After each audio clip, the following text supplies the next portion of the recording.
Музыка in allgemein, в общем, это явление, которое мы можем сравнить с литературой, с небольшой натяжкой. Музыка использует музыкальный язык так же, как литература использует словесный язык.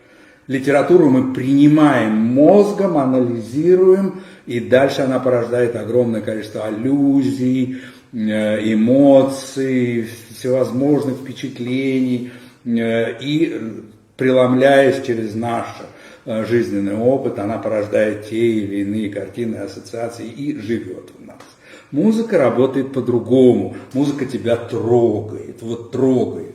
Через вот это прикосновение в тебя входят мысли, эмоции и эмоциональные состояния, философские мысли автора, который туда. То есть сознание входит как будто бы мы электродами присоединены друг к другу, как будто наши мозги соединены.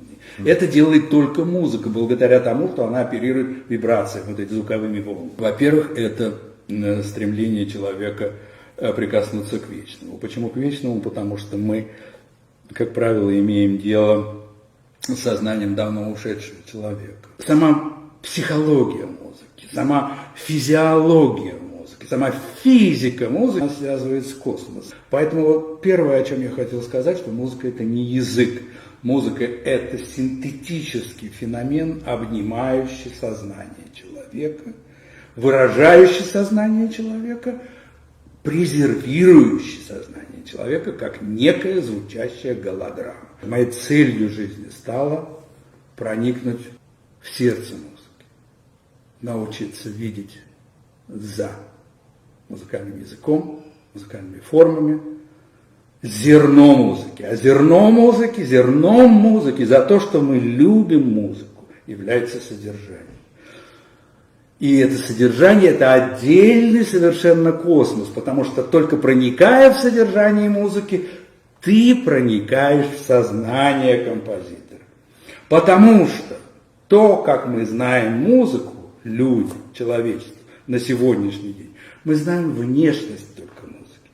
Когда ты начинаешь подниматься совершенно на иную культурно-цивилизационную интеллектуальную ступень, что требует невероятное количество архивной работы, философской работы, работы смежных, громадного количества смежных предметов, таких как психология, религия, история, и политическая история, и географическая история, история культуры, всех смежных искусств.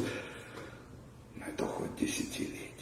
Десятилетия архивных работ и невероятных интеллектуальных упражнений и напряжений. Наступает какой-то момент, когда ты сможешь все обобщить. То есть ты можешь обобщить мировой музыкальный культурный опыт. И все, что с этим связано. Грубо говоря, исторический, эмоциональный, мировой опыт. И тогда потихонечку за музыкальным языком, за музыкальными фразами, за музыкальными предложениями, кроме того, еще нужно быть совершенно идеально знать жизненный путь любого композитора, чтобы представлять его личность максимально. И в какой-то момент, если ты счастливчик, перед тобой начинает открываться содержание. Для меня музыка на сегодняшний день – это по-прежнему лучший архив компьютерный, который содержит в себе сознание человека. Музыка очень сильно скомпрессирована, сжата. 20-минутное произведение, музыкальное, насыщенное хорошо мыслью великого композитора, равняется приблизительно громадному трехтомному роману.